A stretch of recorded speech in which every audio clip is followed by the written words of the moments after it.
నాది, ఏం పర్లేదులే అనుకుంటే నువ్వు నష్టపడతావు.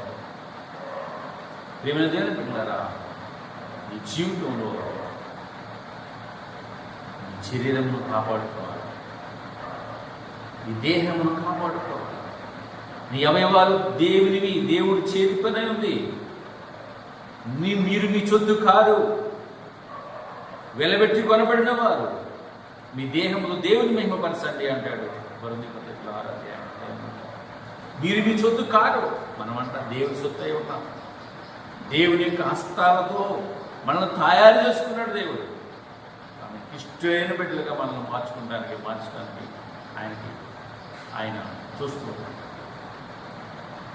సాతానుడు దేవుని దగ్గరికి వెళ్ళకూడదని, దేవుని చేతి అయిన పనిని మనల్ని పతనం చేయలేని వాడు రకరకాల పన్నాగాలు పంటూ అనేక ఎరలేసి లోకాసు